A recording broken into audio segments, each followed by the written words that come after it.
Good afternoon and welcome to the Scottish Poetry Library live at the Euros.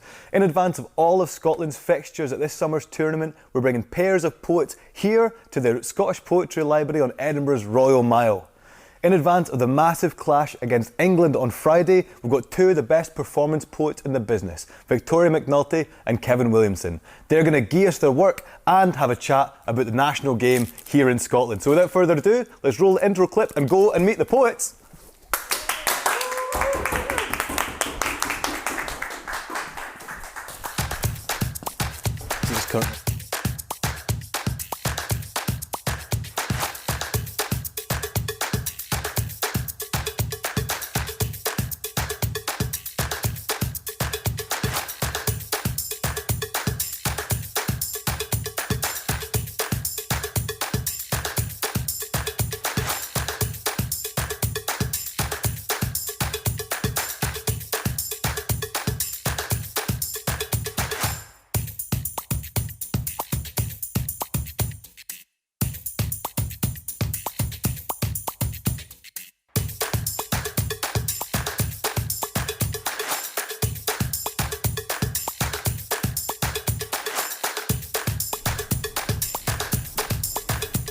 Welcome, welcome, welcome. We've got a pair of cracking talents for you this afternoon.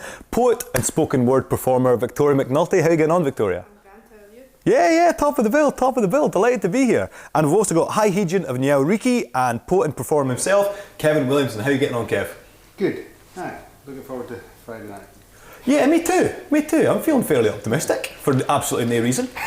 Delusional Delusional as always. Of course, you've got three cracking poems each lined up for us. Before we get into that, I thought we'd get a wee blether about this massive fixture and its kind of history. Victoria first, how did the Scotland-England fixture manifest itself in your kind of early footballing life? Probably in that it was the actual Scotland games that I watched. I'm a Celtic fan and I've supported Celtic for all my life, all my football knowledge life. And it's not uncommon for Celtic fans to not really follow the national side that closely. But you still follow when they're playing England. It's a spectacle, it's that kind of old rivalry. And even down to, as I was saying to you earlier, like recently, the 2014 World Cup, I remember being in a bar with my wee boy in Spain and the Uruguay and England game was on, and I remember after it he was trying to buy a top with Suarez on it at every shop on the strip, and you're just like, on you go, if you find one you can get it. Like, just encouraging it. But it's about that, it's just big, and it's this idea of being the underdog and just being able to maybe scrape past and how that would feel, and I think that's what people chase with it. 100%, and a fixture like this. But you're talking about that kind of the upbringing with Celtic. The first poem you're going to give us is kind of about how you got into that in the first place, and one of your role models in that world. Would you like to start us off? The first poem I'm going to do is called The Dalriada, and it's about my granddad, who was a massive Celtic fan, and he was from Parkhead, and he was a socialist, and he was just dead proud of Celtic, and he kind of imparted that into our family. Please, take to the performance area.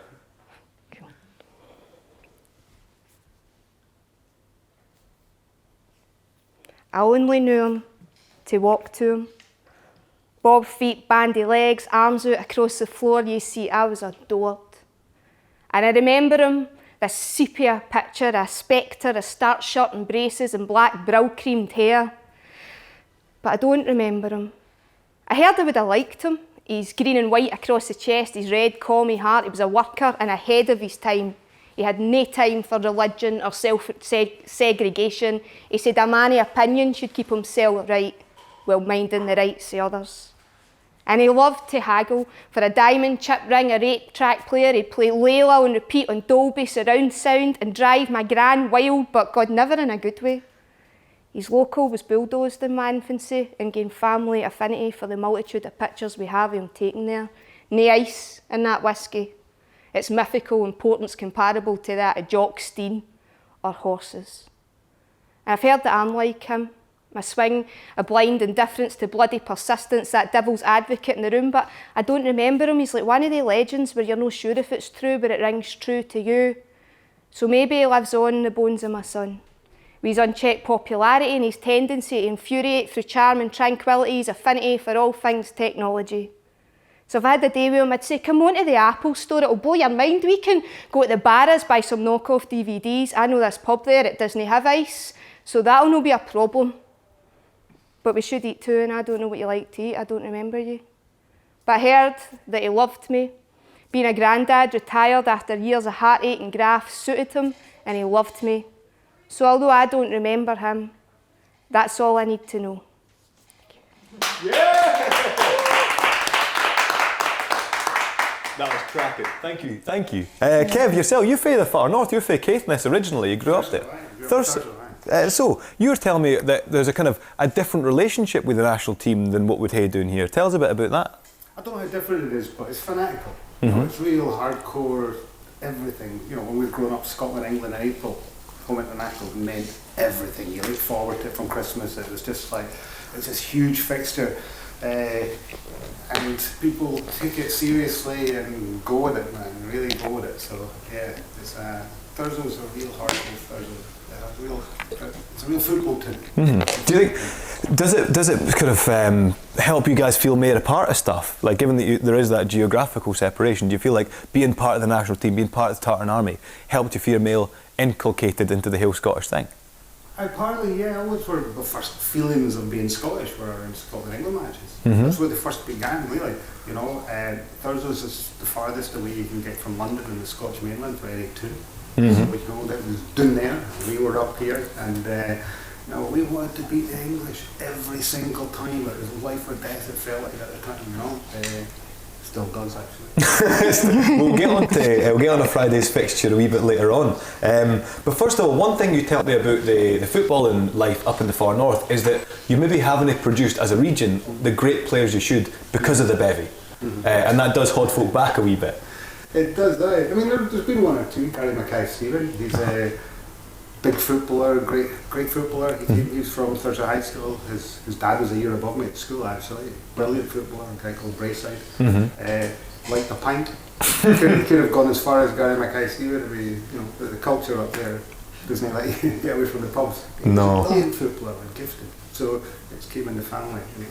That's why when Gary Mackay-Stephen was pulled at the river, fished. Thursday man. You can take the guy out of Caithness, but you can't take it out of the guy. For anybody that wasn't following that story at the time, Gary Mackay-Stephen, terrific footballer at Dundee United, signed for Celtic, and was found bobbing in the River Kelvin after a night out. Just kind of got literally swept away with the night. It's quite funny. I think we're having problems with Kev's mic, but that's absolutely no problem. We'll go back to Victoria for a moment. So, we were chatting a wee bit about growing up Celtic. You already mentioned your granddad being a big Celtic man, all that kind of good stuff. Tell us a wee bit more about it's such a massive club. You get 60,000 to the games, but it goes much wider than that. Tell us a bit about that kind of the footballing cultural ecosystem that you grew up in. Well, so the first game I went to was Mikey Galloway's testimonial. Now it was like a small thing that you would take Waynes to, and it was amazing. Even just for a testimonial, the amount of people, the green and white everywhere. I remember my uncle buying me hats and scarves and anything, badges, just getting you into it. It was for families and for kids. And then when I started to get older and sort of earn my own money, I started to go to games regularly, and there was a whole kind of footballing fan culture around Celtic, that the fans were politically engaged. They were raising money for, you know, different social causes, kind of different left-wing causes. There was a massive kind of Irish diaspora element to Celtic as well, which I think is not often talked about. So I would go to the games, you'd watch it, but we'd go in big groups, you know, and then you would walk along the Gallagate and go into pubs, and it wouldn't just be your pals, it would be their dads, it would be their brothers. You would see the same faces because you went every home game, and it's just completely immersive. And also, round about that time, it was kind of Martin O'Neill, Strachan era. So the games were good, and the stadium was full, and you didn't know who was going to win the league. So you were hooked sometimes to the last, you know, minute of the whole fixture, you know. And I just loved it, and I'm so glad to have seen Celtic like that, actually. So that's why I'm into football. I can completely understand that. You got a poem you're going to give us, your second poem, I believe is Hunt. Is that right? Yeah. If you'd like to take to the performance area and give us that. Wet waxed your jacket, lightning strike stood tight, prayer hands. Mine's pocketed, scarf Arab strapped round frostbit face. It's football in some tin can these days. My breath escaped me. Steam rising for a tray of chips ahead. Christ, I would plough my fingers just to taste that heat. Full time, we pound streets, we feel beat, but we are warriors 1-0 up in the pub. The crowd throbs, Carlton songs, the mandolin choir singing dreams of 67. This is a game, my friend, but it's no a sport, it's a life spent. And we hunt every Sunday, lay out our dead on Monday's commute. Thank you. Excellent. Thank you for that. So I believe our microphone technical's completely fine now, so we can come back to you. You're tuned back in. So you were going to give us a poem. We chatted briefly about the life up in the far north and how vital the national team is up there to the kind of footballing sense of identity and building that kind of sense of belonging to Scotland. We also talked a wee bit about the bevy and how it is quite a big part of the game. It's obviously a huge part of the kind of the fans' experience in Glasgow in a destructive way as well at times. You've got a cracking poem kind of on that. If you want to take the performance area and give us your first team, or if your performance area is your seat. I'll sit for this one. It's quite a quiet, reflective one. It's about, growing up, I had one football hero above all else, and he was just God, And this is a poem. I met him in Glasgow, actually, just a few years before he died. And he signed a book for us, and he signed one for my dad. And I said to him, I saw you score for the Highbies. And he goes, did I? I was like, oh God, he can't even remember. Anyway, this is him. This is a quite reflective piece. He was. It's called George Best, On the Eve of Destruction. Wrote in 2004. Tomorrow you will die.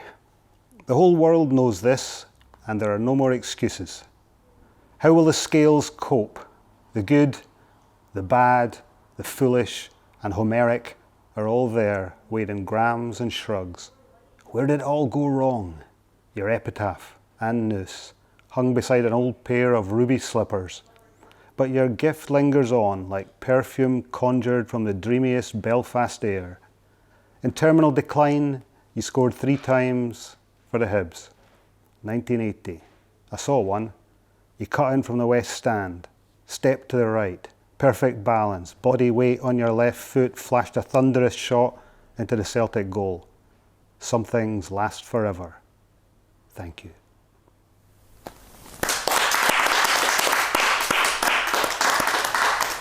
So that is something like, obviously alcohol sponsorship's a massive thing in the game. You do see a lot of supporters get quite taken quite hard by the drink. I go on supporters buses and you do sort of think like, geezy peeps, you're like 5 cans in or no past Perth yet. How do you feel that does interact? Like, is that a negative part of the national game, or is that just like you're going to have to go along with it? For me, I love it. I'm being honest. I love going for a bevy before the game. I love going for a bevy after the game. I love going for a bevy on the bus going through to Hampden or wherever we're going. Just because it's part of your mates and that's just part of your culture. And I know it's destructive. Everybody knows Scottish alcohol's destructive, but it's just a laugh. It oils the throat for when you get to the game, and that's what I love it. I'm not a good advertisement for Alcohol Anonymous, really. No, I think it's completely fair. Someone must speak for them. Victoria, what do you think yourself? I'm kind of the same as you, to be honest. I think it's a bit of crack, and I think that Scotland has massive issues with alcohol, regardless of whether you're a football fan or not. I like the rowdiness of it. I'm not entirely sure any trouble I've maybe seen at football games. Certainly booze has oiled it, but it's not because of drink. No. Do you know? So I'm all for it. All right, booze is acquitted in this court. Kev, your next poem is about the Highbies, about your team. Well, it's kind of about football in general, really. It's more, what it means. I was trying to be poetic about what it means. Hibs is a very poetic team on the park, you know, allegedly. I remember it once. And it's, so it is it's a love poem to football as well as to, you know, my particular club. It's called To Be Perfectly Frank. Joy without sadness is inconceivable. Just as pleasure without pain can only be a shadow of its own possibilities.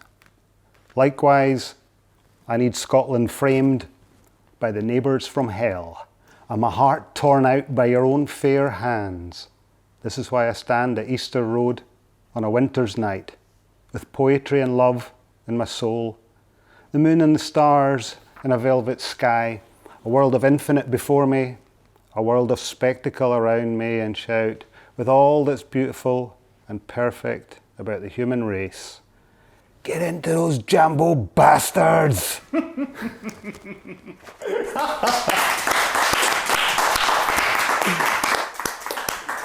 A sentiment I think we can all get on board with.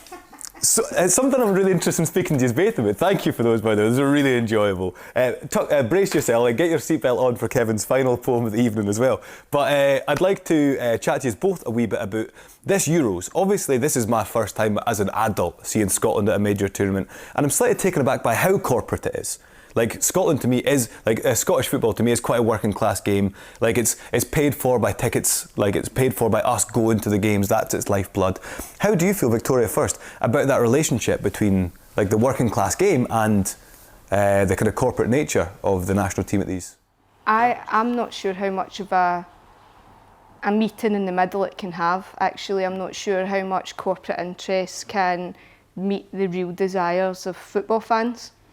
So basically that's coming from my perspective as a Celtic fan over the past season, and just watching them kind of go through the process that they went through during COVID-19 and actually for years before. And yeah, no, I don't think, for something like the Euros, I expect it. That's an international thing, but there has to be other ways to get revenue into clubs and to train and young players and promote grassroots football in Scotland, or it's not going to be sustainable, I don't think. What about Celtic? Because you are new, that kind of like on the cusp of the Champions League sort of team, but founded as a charity. How is that dichotomy developing now?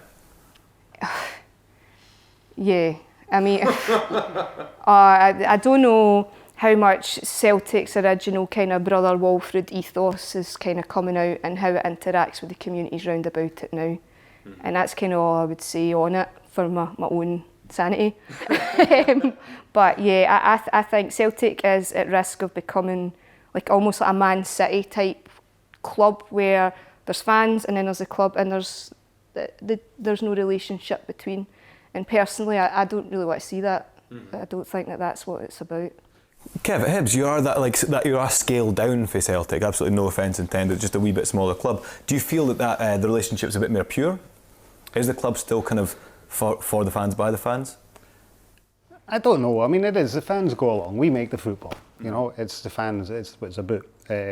How much influence you've got in the actual club. There is a structure in Hibs where there is community ownership. There is a trust. You know. But, you know, I think it's like every other club. It's kind of become, it's corporate in a lot of ways. But at the end of the day, we just go on to watch the games, you know. I wouldn't say Hibs are a charitable club or anything like that. You know. Well, they've been quite charitable in it. We gave Glasgow a football team, you know. Gave Celtic Jock Stein. We've been quite charitable to parts of Glasgow. Right. Give them Scott room for a decade. But, you know, it's kind of... There's a dichotomy, as Victoria was saying, there's a dichotomy between, you know, the people who own the club and run it and the fans, you know, and there's no real meeting between the two. We do our thing and they do their thing, and hopefully the club does well now and again. And that brings me to the national team, right? You've made your name as a Rebel Inc., like as a kind of outsider, as an activist for a number of different causes, as somebody always looking to kind of be on the side, I suppose, of the people. The SFA and the Scottish national team, how do you feel about, like, you care passionately about the national team, how do you feel about the Blazers, as they're known? Like, I can't be bothered with them. I just find that they're useless. I find that they're just like parasites, really. They take all. You go along to a cup final and they've taken like all the seats in the middle and everything. I just feel like these guys, you know, they get paid loads of money. What do they contribute? Not much. They mismanage Scottish national team. We all know that. We all know. We're fed up moaning about it. They're all useless. They're all useless. They are all useless. Actually, that brings us nicely on to your third poem, Victoria, which takes us back actually to Easter Road, which is something of a theme. Yeah. The charitable centre. Yeah, I used to go out with a Hibs fan. I wasn't always grey, by the way. And I needled them to go to a Hibs game. I wanted to like infiltrate, and they took me. And this is just inspired by that. Please, take to the performance area. Faster than a hurricane, louder than a bomb, Leaf Walk lay spread for us. We pounded, pardoning no one. We slugged vodka for plastic bottles with fags between fingers, only to linger at a shop with this picture of some kind of kebab in the window. And the sky spit sunshine on Leaf, where whores and thieves tossed their Sunday best with arrests and casuals dressed in sharp clothing. And it's ongoing, this pulse and the black heart and the crown jewel of Scotland.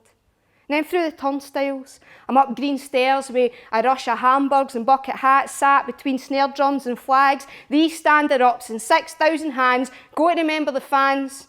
I've just taken home the Scottish Cup after 114 years of sorrow before. So this is a game to adore.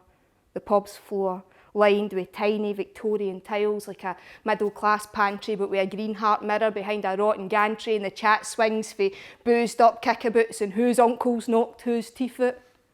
And I perch a stool, tipsy and Ouija, and a bit bemused. In between exchanges, his eyes eye me wild as a heather and blue as the sea, his face marred for when testosterone ripped his skin and wrecked his home, his accent stirring for blind attraction to utter revulsion. He kens me, eh? Well, I should know better. And I don't, because he's a wrongin' with 118 pissing fines and a teen stretch in Pullman, a catch by no one's standards. But I laugh as he orders his top-ups and lap up his stories about how he's barred for every pub and ox gangs, but he'll never vote Tory, so that makes him all right by me. Anyway, we're out in the street, like we're back in the East Stand, except for tearing his hair out. Now he's holding my hand and the night sways in front of me, all black stars, passers-by and patterns. He wants to chum Charlie round Cowgate, and I'm starving for that kebab, but he wants one last stab at the dragon. Because he's living the dream. And that, my friends, is what happens when you fancy a high bay whose only love is his team. Thank you.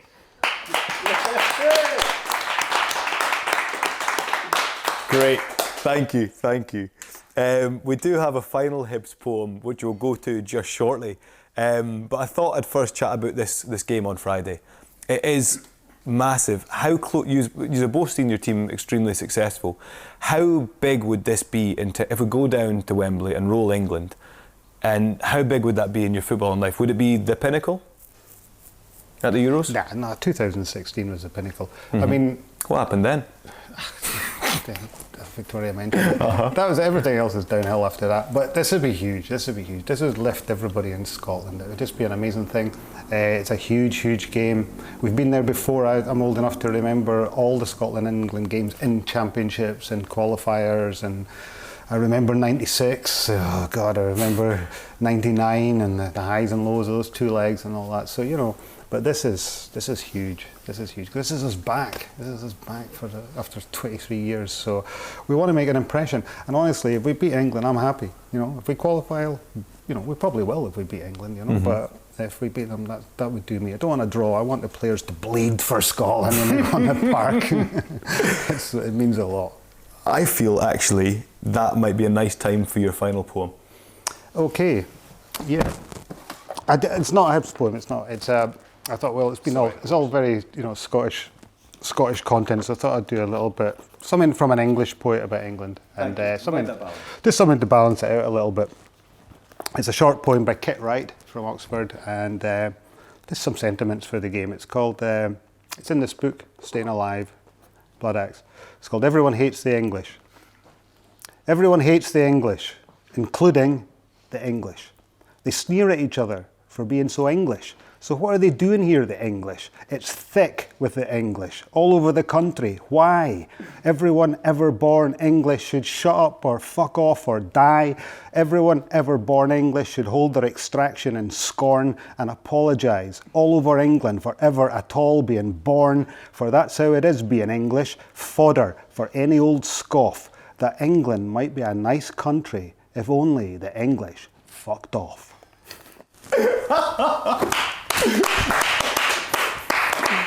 Wonderful, wonderful. You can tell through the patchy applause for our in-house audience how that went down uncomfortably. Excellent. Guys, we've got one last thing to do to bring our live stream to a close, and that is the Great Ping Pong Predictor. So please, audience, let's hear a big cheer for the Ping Pong Predictor. Here it is. No expense spared in the production here. So the rules are very simple. If each of our participants would take 3 ping pong balls from the cup, as you see, one cup has the Scottish flag, one cup has the English flag. We're having, Kev is going to shoot for Scotland with 3 ping pongs to see how many goals Scotland will score on Friday. Victoria will try and score for the English, seeing how many goals England will score on Friday. I think home team goes first. Victoria, take a shot of glory for England, please.